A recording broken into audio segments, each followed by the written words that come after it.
Hier soir, avec l'équipe BTS News, nous sommes allés au premier meeting de la campagne d'un candidat très spécial. Député, maire, manifestant, père de famille, mais aussi TikToker, Vive le TikTok, je vous aime. Jean Lassalle est reconnu comme l'un des candidats les plus détendus et populaires auprès des jeunes. Son arrivée spectaculaire en témoigne bien. Après 45 minutes d'attente, il arrive sur son tourbus suite à une longue journée de campagne, débutant à Lourdes-Sichères, passant par Saint-Jean-Pied-de-Port et terminant à Bayonne à 21h45. Son public, présent depuis 21h dans la salle, a dû attendre l'interview France Bleu et la pause aux toilettes. Mais ça y est, le meeting peut commencer. Au programme, un discours captivant qui s'adresse aux locaux.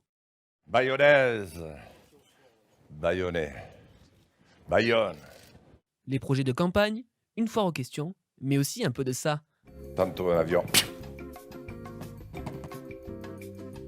Alors, je vois qu'il y a du potentiel. J'ai pas mangé avant de venir. Ah, civil. La la la la la la la la la la la la la la la. La gueule des chauffeurs. Bourguignon, l'État c'est moi. Il est pas bien. Vive la République. C'est vraiment le drame. Son meeting n'est pas passé inaperçu. On a pu apercevoir l'AFP, France Bleu Béarn et Média Basque, qui n'ont pas été très accueillants. En tant que journaliste investi, on a aussi eu l'occasion de visiter son énorme tourbus luxueux, une fois garé au parking de l'hôtel. Il faut se dire que le voyage a l'air plus agréable en voyant l'intérieur. Mais ce n'est pas pour autant que la campagne a été prise à la légère. Plus de 80 000 euros ont été dépensés pour le bus.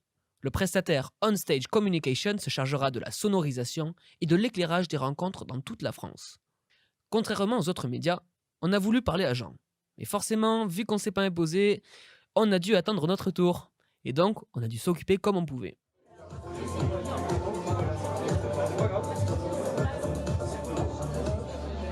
Avant notre départ, Jean tenait à adresser un mot aux étudiants en BTS audiovisuel de Bayonne-Biarritz. Oh putain. Excusez-moi, je suis un peu fatigué.